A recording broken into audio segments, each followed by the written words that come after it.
Welcome back viewers to my channel seekers diary. आज हम बात करेंगे फ्री वर्ड एसोसिएशन एक्सपेरिमेंट के बारे में, जिसे हिंदी में मुक्त साहचर्य केंट रोजनॉफ की लिस्ट यूज़ करते हुए भी कहा जाता है। तो एक नज़र दौड़ाएंगे थ्योरेटिकल एस्पेक्ट्स पर। इसमें सबसे पहले वर्ड एसोसिएशन में लर्निंग का अर्थ क्या होता है उसको लिखेंगे। कुछ डेफिनेशंस लर्निंग की, लर्निंग मॉडिफिकेशन है बिहेवियर का बाय एक्सपीरियंस इन ट्रेनिंग। उस प्रकार से कुछ हम डेफिनेशंस लिखते हैं लर्निंग की। लर्निंग की प्रोसेस में जो 6 इंटरैक्टिव कंपोनेंट्स इन्वॉल्व्ड हैं उनके बारे में एक एक पैराग्राफ लिखेंगे। Language, attention, memory, organisation, writing and higher order thinking.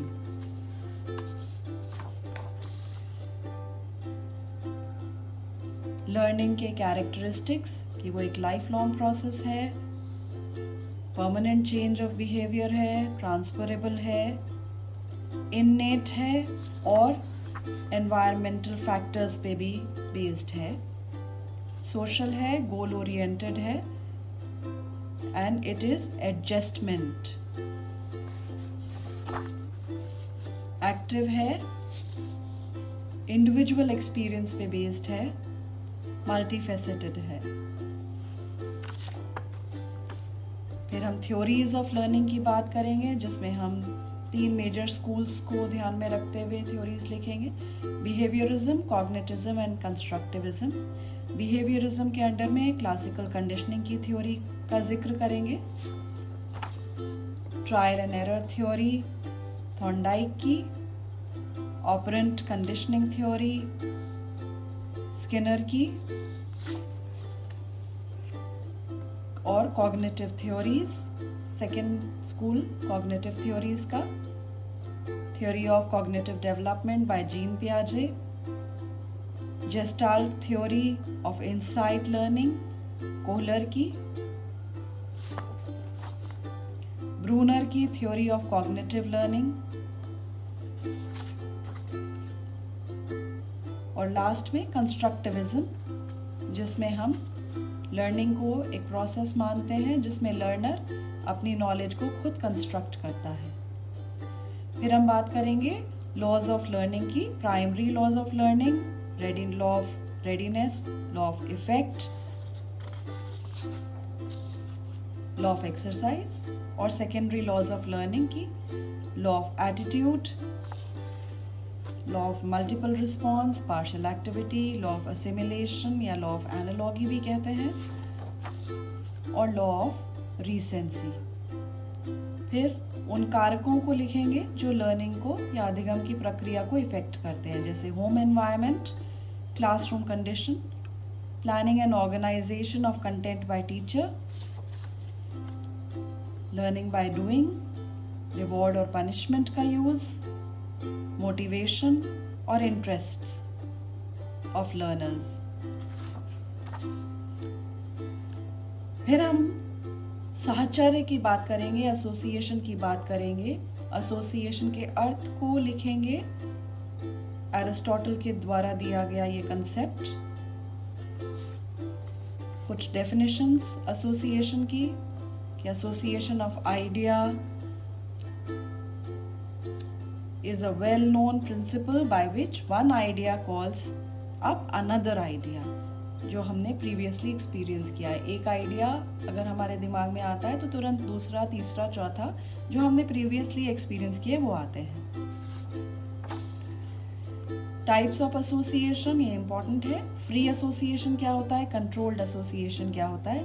Free association जब एक के बाद एक आइडियाज एक से लिंक होके दूसरा और दूसरे से अगला लिंक होके आइडियाज आते जाते हैं बिना किसी रुकावट के। जैसे एग्जाम्पल उसका है making castles in the air, reverie, एक state of being lost in thoughts. दूसरा है कंट्रोल्ड एसोसिएशन, अगर हम एग्जाम दे रहे हैं तो एग्जाम में क्वेश्चन जो आया है उससे रिलेटेड ही थॉट्स को लिखना है। अन्य थॉट्स को हम उसमें नहीं लिखते हैं. That is an example of controlled association. Then we come to laws of association. Law of contiguity, in Hindi we call it समीपता. जब दो चीज़ें साथ साथ रखी होती हैं तो उसकी लर्निंग उसी प्रकार से घटित होती है, जैसे कप और सॉसर. लॉ ऑफ सिमिलैरिटी, एक जैसी, समानता, समान चीज़ें, tea coffee, UP Bihar. Law of contrast, विरोधाभास जिसे हिंदी में कहते हैं, जो ऑपोजिट चीज़ें ध्यान रहती हैं. ब्लैक अगर हम कहते हैं तो वाइट याद आता है, डे कहते हैं नाइट. उसी प्रकार से कुछ सेकेंडरी लॉज हैं एसोसिएशन के. लॉ ऑफ रीसेंसी, जो रीसेंट एक्सपीरियंसेस हैं उनके लिए. लॉ ऑफ प्राइमेसी, जब स्टेट ऑफ बीइंग फर्स्ट जिसे कहते हैं, एक अनशेकेबल इम्प्रेशन क्रिएट करता है. इसीलिए कहते हैं कि टीचर जब पढ़ाता है पहली बार तो उसको सही पढ़ाना चाहिए. उससे उस जो इम्प्रेशन चाइल्ड के दिमाग में आएगा वो उसको याद रह जाएगा, जो फर्स्ट इम्प्रेशन होगा. So law of primacy. Law of vividness, जितना गहरा इम्प्रेशन उतना गहरा रिटेंशन. सिनेमा या मूवी का रिटेंशन बहुत स्ट्रांग होता है. फिर लॉ ऑफ फ्रीक्वेंसी, जितनी बार एक घटना घटती है, जितनी बार रिवाइज कराया जाता है, more the experience is repeated, greater the learning occurs. एक और कंसेप्ट जो इस एक्सपेरिमेंट में इंपॉर्टेंट है, एसोसिएशन रिएक्शन टाइम, जिसका मतलब है टाइम जो इंडिविजुअल लेता है स्टिमुलस जब उसको सुनाई पड़ता है तो जितना समय वो लगाता है रिस्पॉन्स देने में, that is called association reaction time. And कुछ फैक्टर्स जो उसको, कुछ कारक जो उसको अफेक्ट करते हैं, age, gender, mental readiness of subject, nature of stimulus, direction of response, interest of subject and nature of association.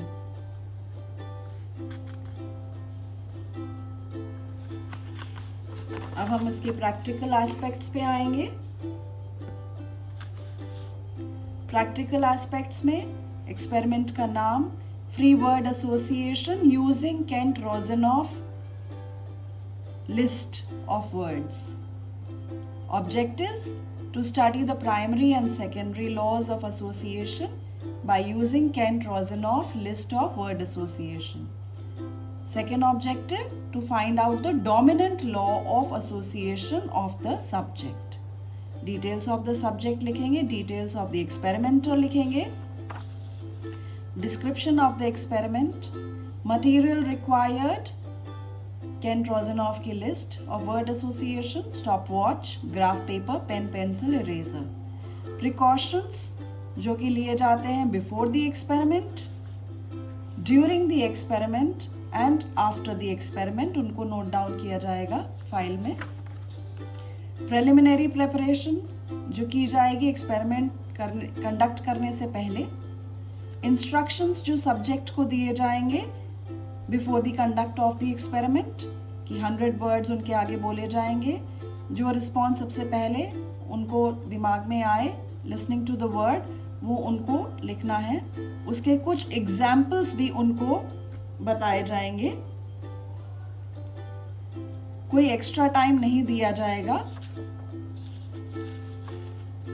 Subject को सोचने के लिए. उसके सारे responses at one go 100 words के रिस्पॉन्सेस उन्होंने देने हैं. फिर एक्चुअल प्रोसीजर लिखा जाएगा. Kent Rosanoff list of word association आपके सामने है. इसमें वर्ड्स, टाइम जो रिस्पॉन्स देने में सब्जेक्ट ने लिया और रिस्पॉन्सेस जो सब्जेक्ट ने दिए वो लिखे हुए हैं. ऊपर कुछ प्रिकॉशंस भी दिए गए हैं. एक्सपेरिमेंट कंडक्ट होने के बाद टैब्यूलेट करा जाता है जो डेटा कलेक्ट हुआ है, जिसमें stimulus words, response words, response time seconds में जो उसने लगाया, जो रीज़न दिया उसने उस रिस्पॉन्स को देने का, वो साथ साथ ही लिखा जाता है और उस रीज़न को फिर हम यहाँ पे जॉट डाउन करते हैं और फिर उस पे लॉ ऑफ एसोसिएशन जो भी यूज़ हो रहा है उस रीज़न के अकॉर्डिंग वो यहाँ पे लिखा जाता है। फॉर एग्ज़ाम्पल टेबल का आंसर उसने दिया था चेयर और उसने रीज़न दिया था क्योंकि वो साथ साथ रखे होते हैं तो इसलिए उसने वो आंसर दिया है। लॉ ऑफ एसोसिएशन क्योंकि दो सात चीज़ें जब साथ रखी होती है उसको क्या और उससे जो लर्निंग अकर करती है that is called law of contiguity, इसलिए उस लॉ को यहाँ लिखा गया। उसी तरह से डार्क का आंसर था लाइट, रीज़न बताया कि वो ऑपोजिट है और लॉ ऑफ कंट्रास्ट यहाँ पे लॉ बताया गया। म्यूज़िक जो एक सॉन्ग उसके दिमाग में आया तो सॉन्ग उसने बोला, एक्सपीरियंस था वो उसका लेटेस्ट, इसलिए लॉ ऑफ रिसेंसी। उसी तरह से डीप होल, ये उसका एक इम्प्रेशन जो उसके दिमाग में पड़ा था ऑब्जर्वेशन के थ्रू, इसलिए लॉ ऑफ प्राइमेसी। माउंटेन्स और हिल्स साथ साथ इसलिए सिमिलर है, इसलिए लॉ ऑफ सिमिलैरिटी। हैंड से हम लिखते हैं, यूज़ है वो उसका, ये उसके दिमाग में बहुत गहरा बैठा है कंसेप्ट कि यूज़ करते हैं हम हैंड को लिखने के लिए, इसलिए law of vividness. And law of frequency, बार बार ये पढ़ा, इंडिया सिटीजन इंडिया, सो ये स्टडी किया इसलिए लॉ ऑफ फ्रीक्वेंसी यहाँ पे लिखा गया है एज अ रीज़न, कौन सा लॉ लर्निंग में लगा है। उसी प्रकार से ये 100 वर्ड्स की लिस्ट आप इस पे विद रीज़न एंड लॉ आप नोट डाउन करते हैं अपनी फाइल में, जैसा कि आप यहाँ देख रहे हो।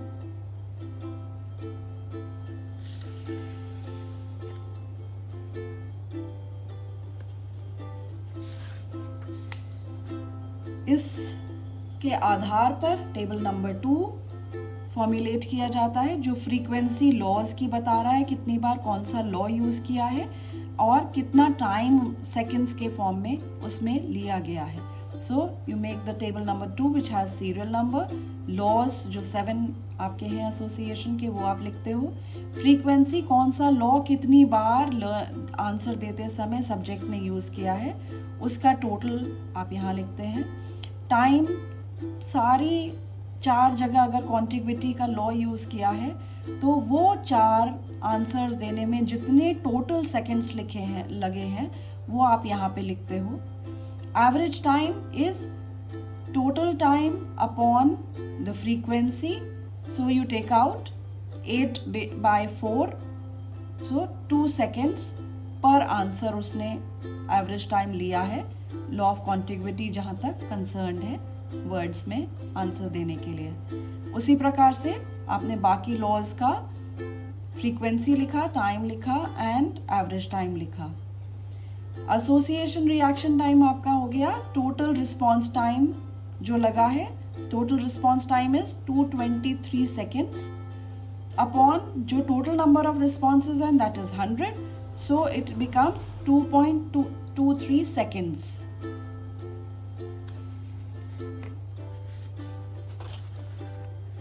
फिर आप इसी के आधार पर अपना बार ग्राफ तैयार करते हो।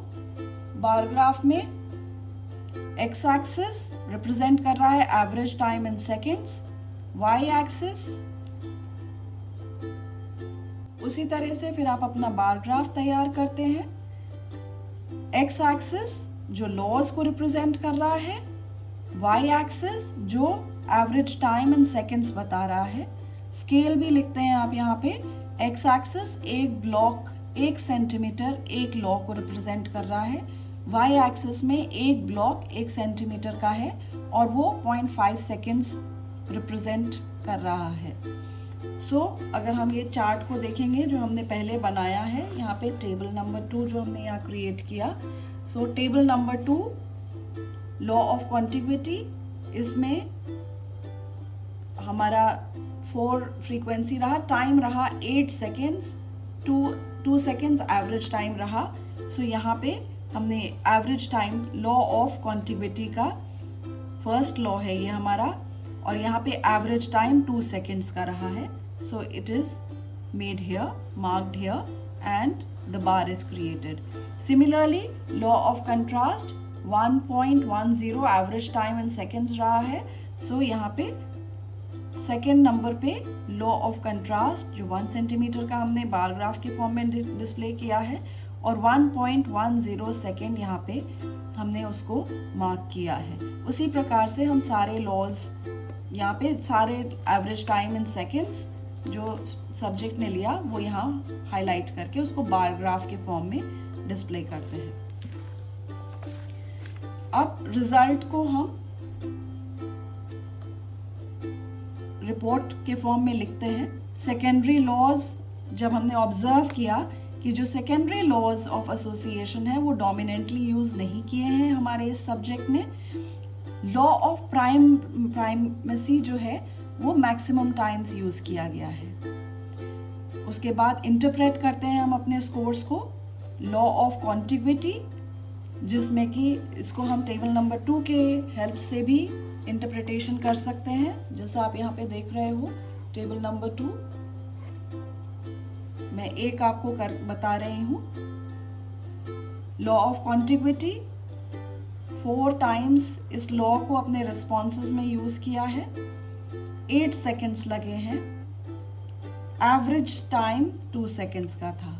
So under this law subject ने 4 रिस्पॉन्सेज दिए हैं, 8 सेकेंड्स में दिए हैं. एवरेज रिएक्शन टाइम उनका by the subject was 2 seconds.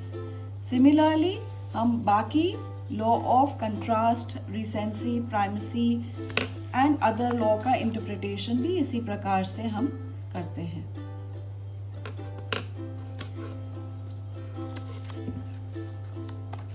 We also ask the subject to give us the introspection report.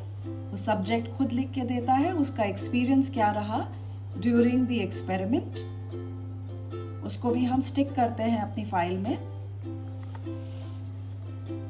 फिर कंक्लूजन लिखते हैं कि सब्जेक्ट ने मैक्सिमम रिस्पॉन्सेज 100 स्टिमुलस वर्ड्स के लॉ ऑफ प्राइमेसी के अंडर में दिए हैं.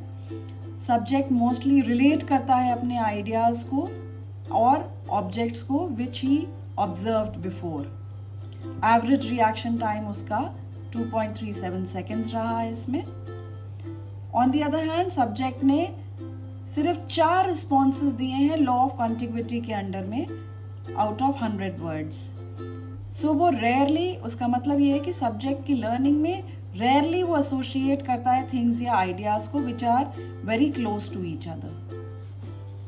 Then we write down the educational implications कि ये जो एक्सपेरिमेंट है ये हेल्प करता है इमोशनल कॉम्प्लेक्सेस ऑफ सब्जेक्ट को समझने के लिए, इंडिविजुअल पर्सनालिटी को समझने के लिए, उसके हिडन डिज़ायर्स को समझने के लिए, नॉर्मल और एबनॉर्मल बिहेवियर को डिफ्रेंशिएट करने के लिए, डायग्नोज करने के लिए सब्जेक्ट की प्रॉब्लम्स को, और मेंटल ट्रीटमेंट के लिए भी इसको यूज़ किया जा सकता है. And last but not the least फिर हम रेफरेंसेस लिखते हैं उन सारी बुक्स के जिससे कि हमने हेल्प लिया while writing down the theoretical aspects and also the practical aspects of our experiment. Thank you so much. Please like, subscribe and share the experiment with your friends.